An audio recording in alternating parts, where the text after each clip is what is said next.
Yo, what's going on, family? Welcome back to the Willie Bobo Show, the podcast for the people about the people. I'm your host, Ox Delight, and today's episode is fully loaded, of course.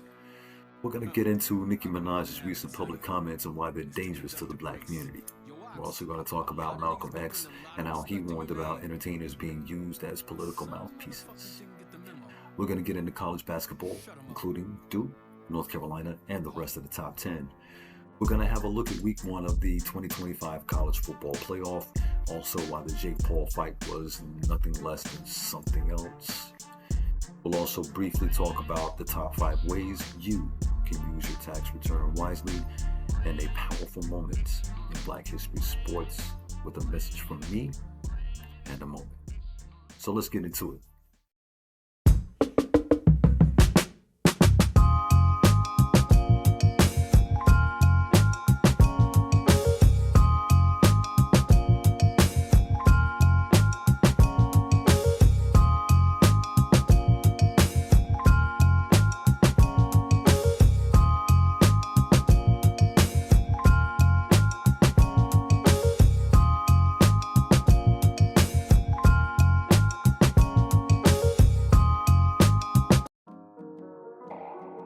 So yo, let's be real for a minute. You know, Nicki Minaj has been a titan in music, but recently she's been steeping deeper into political waters, and it's not without controversy, of course.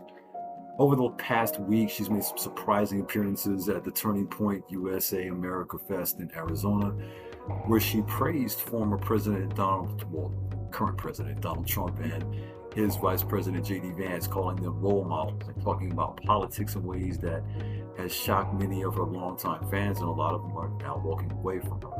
Posthumously, I suppose.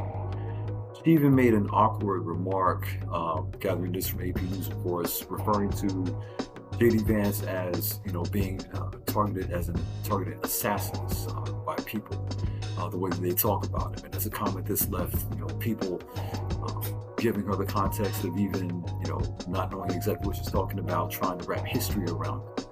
A Reuters report, showing that she also publicly declared that the left needs to stop putting down white people. That's quote unquote. A tweet that spread widely online and left many asking, why is black cultural icons parodying someone else's talking points? That's a great question. A lot of people need to think about that when they are following such subjects, because people that have to reach that limelight have to go through certain things in order to get there. Dig it? So look, we're not here to cancel anybody, right?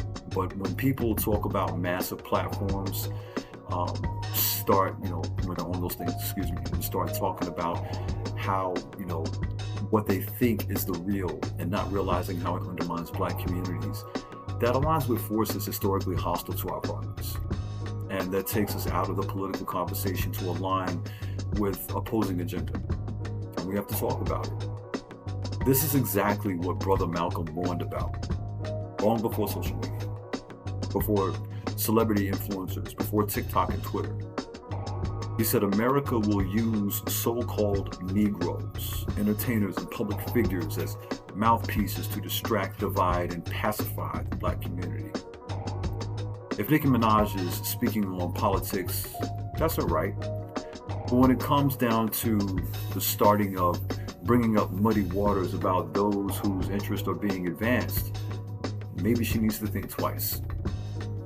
Then we have the conversation worth having for real, because celebrities don't equal community leadership. History remembers leaders, not trends. And today we need more leaders.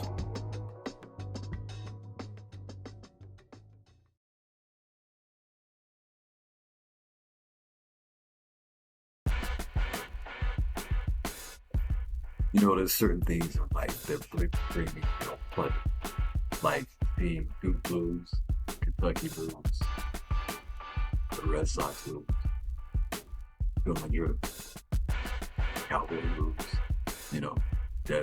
certain things that bring me the Lakers lose. Jake Paul getting his face beat in was one of those things that made me feel good inside. It just made me feel so wonderful. And look, we can laugh all day, but I'm trying not to laugh right now, but this one showed the real truth. Truth is this: when you market more than you master, fundamentally, rain exposes you. Because as you hear all the time, you can't play boxing.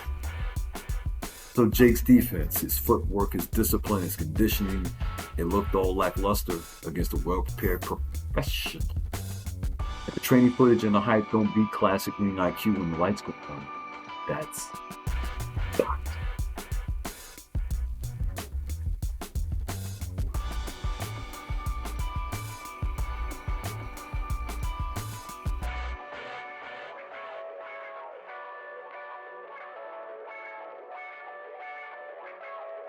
Bulls landscape for this week in Top 25.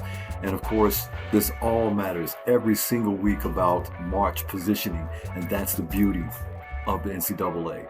This is, as far as basketball is concerned, you can't front. They've got it mostly together, but we know there's bullshit behind the stick, right? So here's the Top 25. We have Arizona at number 1, Michigan at number 2, as to which I think that will be flip-flop quite soon. Duke comes in at number 3, of course, off of a loss that they just had. Iowa State, UConn still hanging tough. Purdue, where I don't think they belong either. The team coming up behind them definitely doesn't belong here, but we do have Gonzaga. You know what it is. They're going to shine all season long. But when it comes to the tournament, you know what's up. Then we have Houston. This is a team that will be there in the end. Believe me, they're going to be there. Michigan State represented big time. Good job, Coach Izzo. And BYU. That does have a lot of great stars on their team, plus probably the number 1 draft pick. And North Carolina is right now right behind them, right on the corner for 12, 13, fighting for respect, if you will. But I'm telling you, the Tar Heels are coming. They're starting to gel right on point, right on time. So, that's the story of the season. Mix of traditional powers, new contenders, teams built for the tournament. A couple of teams that are fading out right now, like St. John's, the up and down teams like Kentucky. But right now, you're looking at Duke. Peace to Duquan. Ranked number 3 and has lived up to the billing. Of course, with big wins over top programs, blah, blah, blah, blah, blah. Players like Cameron Boozer, one of the most talked about young stars in college basketball, is shining. And having carried the offense and shown that Duke is considered to be a title contender. But this week, Duke had a hiccup. A tough loss to Texas Tech that was, exposing late game execution issues, forced questions about, their ability to close against physical defenses, and also their ability to hit free throws down the late stretch. Got to hit those front ends of those 1-and-1s, especially those 2-shot free throws, buddy. That separates, 2 top contenders and pretenders, and, talent would not be as part of the execution because the game line is going to go on. Now, let's talk about those Tar Heels, because they have quietly solidified themselves as a dangerous team. They're up in the national rankings and have pulled off key wins, including a close 71-7 victory over Ohio State last week. It was a great one. They are a young team that showed themselves to have a lot of heart. Unlike previous seasons, Carolina isn't relying on nostalgia or past glory, and their team is rebuilding their roster, and it plays with discipline and defense and shares the ball and competes every night. They've climbed back into the net rankings, showing that Carolina's coach, Hubert Davis, is on point right now with a mixing of the NCAA tournament seeding and the balance. Now, let's get to college football playoff 2025 first week. It was what we expected. Teams that didn't belong there got executed and excised quickly. All right, so let's not do that next time. And look, I understand that there would be legality behind this that could be caught up. But the simple thing being is you have to understand certain teams belong, certain teams don't. And I'm not saying that those other teams would have fared any differently, but let's look at something though.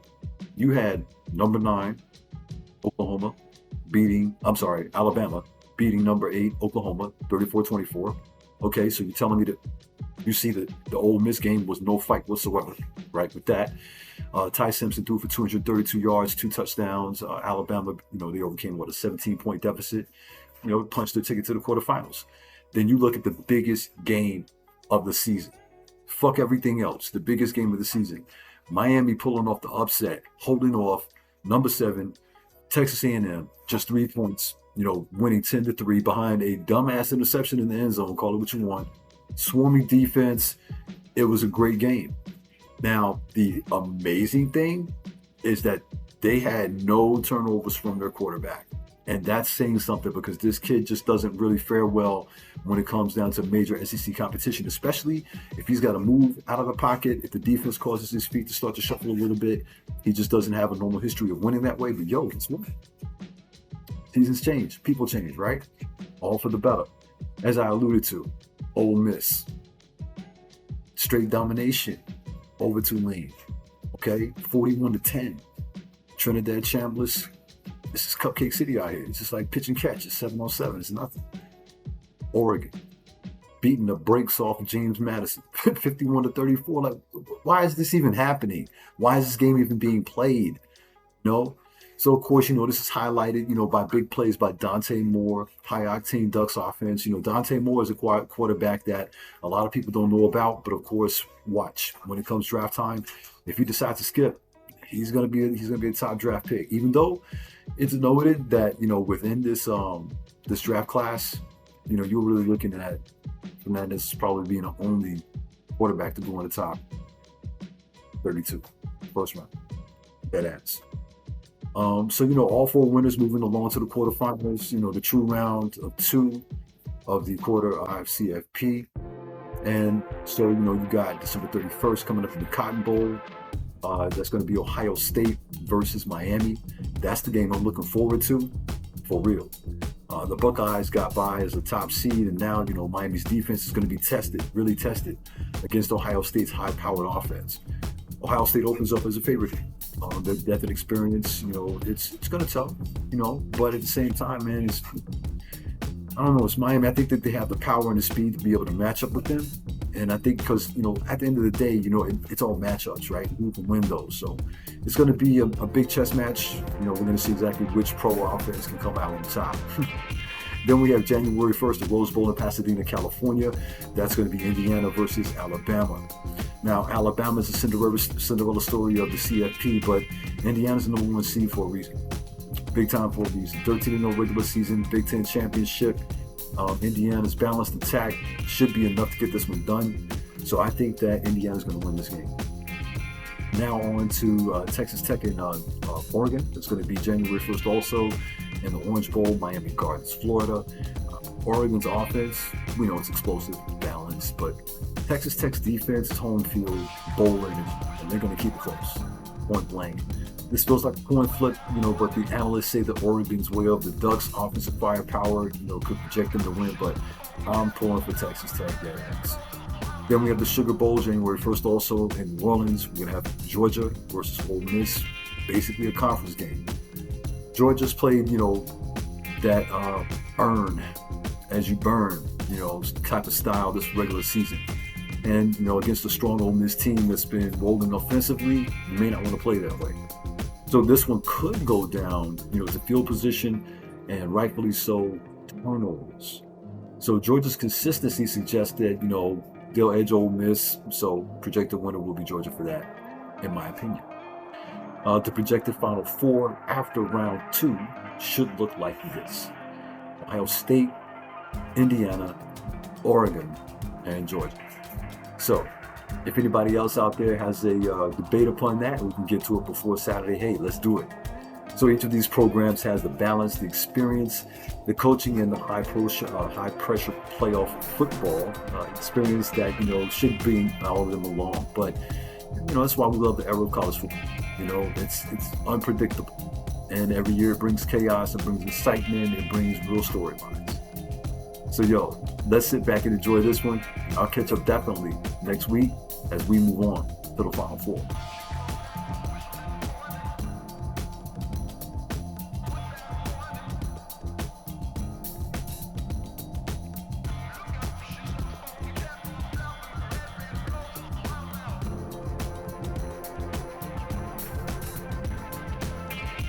So tax season is near.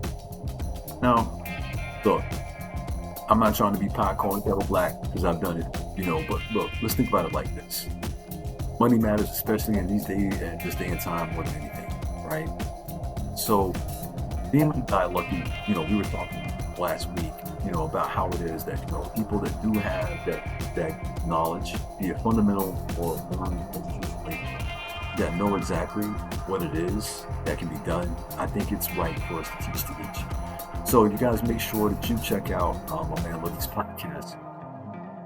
It's a dope one. You can find that one on Spotify. Got a lot of great information on there, man, especially with that financial shit. Breaks it down in an essence as to which we can understand, because a lot of us, look, we lack the patience for it, right? It's not glamorous, it's not overnight. It doesn't make you look sexy. You know what I'm saying? But I mean, there's times, man, when you're gonna wish you had it, and it doesn't take a lot. It really does not take a lot, man. It just takes sacrifice, right? And it takes the ability to know what you need versus what you want, even down to the kids. Because sometimes you have to teach dollars and cents through necessity of not giving. But it's going to be pick and choose, and that's probably one of the toughest calls. But here's top 5 smart moves, right, for your tax dollars when you get them back, however they may be, however you can spread them out. And we all understand at certain times certain people have more bills than others, right? A new car is needed, but sometimes a new car is wanted, right? The new nails, the Jordans for the kids, the trips, and all this, and then you're hustling backwards for the rest of the year, trying to make back what you spent off of that, that you earned. You know what I mean? So pay down your high interest debt. Just go ahead and take care of it. It's going to be a hard thing to do, to watch all that money come in your hand and go right out, but pay down your high interest debt. Snowball effect does work for a lot of people, but do what you can with what you have. Build or add to your emergency fund. You never know when you're going to need it. And a lot of cases going forward, we all need to think about something. We probably need to start having cash on hand. I'm just saying that, because when the grid goes down, all that digital money is out there and gone. Invest in your retirement or index funds. If you have them, just go and start putting more money in them. We've gotten to the point where increases are going to happen. Just a few years ago, we went up to $7,500 for certain individuals that are going to be, of age, retirement ages. It's a good thing. But again, it just takes sacrifice. It takes diligent hard work to realizations, familiar realizations. Invest in yourself. Go to school, trade school, skill school, some type of education to get you moving forward. Because nobody wants to continue to face that paper ceiling, right? And I'm sure that a lot of us that have worked at jobs that we've been there a long time, we've seen it. That paper ceiling is an ugly thing to have to go through, and don't let yourself have to face it, because it will lead you into an emotional unstate, and you're not going to like it. It could lead to depression. Fix necessary life expenses: car, home, health. And people don't take that seriously enough to invest in themselves health-wise. Because you're gonna live. You're gonna be older a lot longer than you're younger. And everything that you do right now is going to predict how it's going to be later on, man. So you got to really think about what's going on health-wise. You got to invest in yourself. Smart beats flashy every time, you know. But I will say this: you don't have to spend a lot of money to be flashy.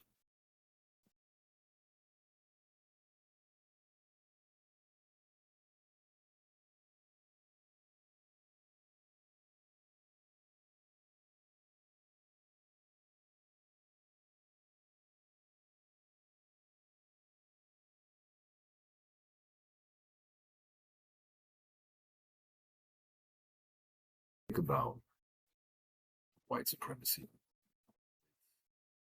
Funny. Think about how it was for early black fighters, because they didn't want us to be in the ring with them. Whatever their white supremacist reasons were.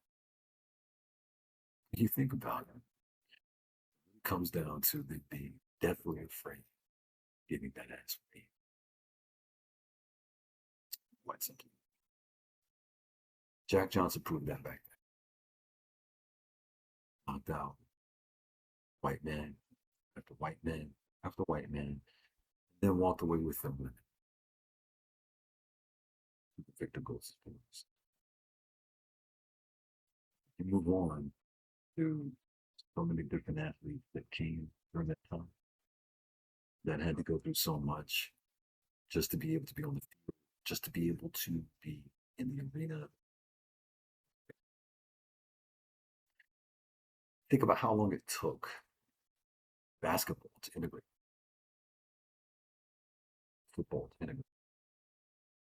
To think that a team from California, USC, played a secret game against Alabama, and USC had, I think, 9 black players on that team. Beat the shit out of Alabama that day. It's funny how the next year Alabama had its first black. If you scared, say you scared. That's just it. Anybody remember Jimmy the Greek back in the 80s? CBS newscaster, sports guy, better. Jimmy the Greek basically said that, and I paraphrase big time, that the slaves were bred to make sure that you had the strongest slave children. You had the biggest, strongest male slave, and breed them with the biggest, strongest female slave. What lie did he tell? Didn't. Genetically, we are athletically superior. I said it. Our calves are at a higher position, causing us to be able to run naturally faster. Those calves are not. Our Achilles tendons are longer, stronger, causing us to be able to abound like gazelles. Theirs are not. We have an abundance of white dudes now that are doing the business. There's a whole lot of special training that those motherfuckers are in from day one. Okay? You got a lot of black kids out there that are special trained in certain things, such as those skills and things like that, but they go through a lot of physical training. Trust that, because their parents are feeding that money into it. They're not born that athletic. They go through training drills to learn how to jump that high. We just ball, and it comes natural. And this is not said to incite any form of disrespect, man. This is just calling it like it is. Why else, other than fear, would they not want us to be on the field with them, to be on the court with them, to be in the ring with them? And it's taking them a millennia to fucking physically catch up to us. But they still never will, because we keep transforming, because black man is God. Just like on December 23rd, just today that I'm recording this, 1946, all-white University of Tennessee basketball team chose to forfeit a game. Chose to forfeit because Duquesne had a black center named Chuck Cooper. And these inferior, physically, athletically inferior white people chose to walk off the court, sending thousands of fans home, all because one black man was on the other team. You see, sports isn't entertainment. It's part of our struggle for just simple dignity. So that's this week's episode of the Willie Bogan Show. Of course, we go deep on culture, sports, history, and real talk. If I made you think, good. If I made you uncomfortable, it's even better. Stay critical, stay conscious. Unlocks the light. See you next week. Peace.